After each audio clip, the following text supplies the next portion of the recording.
Ola, que tal? Moi boas e moitísimas grazas por ver un vídeo noso unha vez máis. Sabían que en España hai máis de 700.000 persoas enganchadas ao xogo e a cifra segue aumentando. A ludopatía, xogar, que é apostar para acabar sempre perdendo ao final. Non é doado sair, pero aínda que ás veces poida parecer complicado, non resulta tan difícil acabar enganchado ao xogo. Ao principio xoga como xogo esto a ver se me toca. Logo xa xoga para gañar.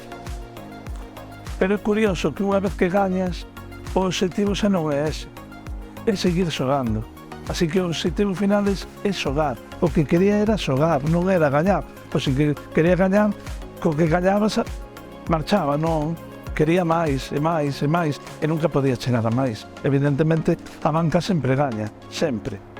A banca sempre gaña e quen o di é unha persoa que estivo xogando, que tivo unha adicción ao xogo durante moitos anos, que agora leva máis tempo sen xogar, pero que recoñece que ao longo de todo este proceso houbo momentos realmente moi complicados.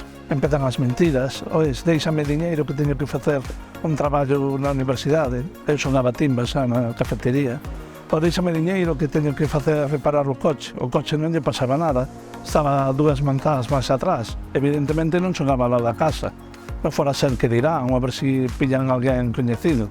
Na asociación Agalure levan moitos anos axudando a moita xente a sair da adicción ao xogo. Pero como fan? Pois facendo un presuposto diario do que un está disposto a pagar por unha determinada cousa. Por exemplo, se hoxe quero decir que me vou tomar un refresco e 2 cafés, sei que me fan falla, pois a un dalle a 2 euros, por poñer como máximo, son 6 euros. Non necesito levar 20. Por se acaso, o único que me vai a levar é a consumir máis sobre algo que non estaba disposto a facer.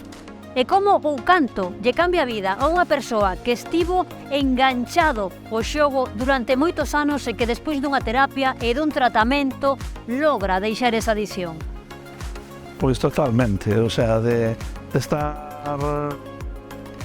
de non vivir, de non ter cartos, é curioso, cando acabei o tratamento aquí, de un ano de tratamento que estive, antes non tiña cartos, estaba no paro, non cobraba prestación, acabei o tratamento traballando, pagando a miña débeda mes a mes, e ainda me fun 15 días ao Caribe de vacacións e sobraba diñeiro.